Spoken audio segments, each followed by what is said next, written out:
আজকের দিবসটা কিভাবে হলো এগুলি যদি ব্যাখ্যা করতে যাই আমাকে 1.5 থেকে 2 ঘন্টা লাগবে, যেটা সময় নাই, হয়তো 5-7 মিনিটের মধ্যেই শেষ করতে হবে। এই দিবসটা কিন্তু যারা শহীদ রাষ্ট্রপতি জিয়াউর রহমানকে মুক্ত করেছিল বন্দিদশা থেকে, তাদের একটা দাবি ছিল। তারা বলেছিল, আমরা আপনাকে কষ্ট করে অস্ত্র হাতে নিয়ে মুক্ত করেছিলাম, একদিন হয়তো আমাদের বিচার হবে, সুতরাং এটাকে একটা দিবস হিসাবে ডিক্লেয়ার করা হবে। সেই দিবসটা তারা চেয়েছিল বিপ্লব দিবস। তখন আমরা এটা মডিফাই করে বিপ্লব এবং সংহতি দিবস করা হলো। এটা হলো পিছনে ব্যাকগ্রাউন্ড। এখন বক্তব্য তো শুনতেছিলাম, যারা 7ই বিপ্লব দেখে নাই তাদের কাছ থেকে বক্তব্য শুনছি, কিন্তু উপায় নাই, এটাই হলো এখন is order of the day.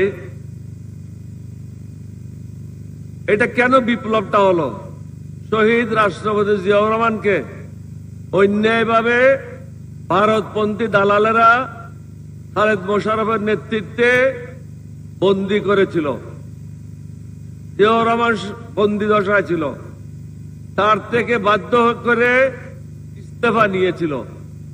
তিনি তখন চাকরিতে ছিলেন না, কিন্তু সেনাবাহিনীর সদস্যরা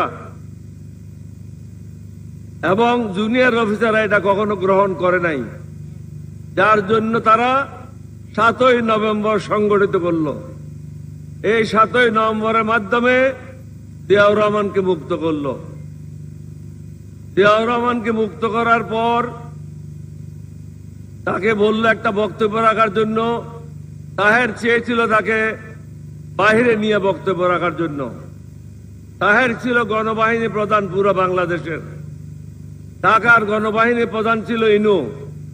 তাদের একটা পরিকল্পনা ছিল ভারতের সমর সেনের নেতৃত্বে জিয়াউর রহমানকে হত্যা করা, কিন্তু সেনাবাহিনীর লোকেরা এটা বুঝতে পেরেছিল, যার জন্য জিয়াউর রহমান সাহেবকে বলেছিল, আপনি এখানে কোনো বক্তব্য দেওয়ার জন্য কোনো রেডিও স্টেশন, টিভি স্টেশনে যাবেন না, এখান থেকে রেকর্ড করবে, এখান থেকে যাবেন, আপনি সম্পূর্ণ আমাদের তত্ত্বাবধানে থাকবেন।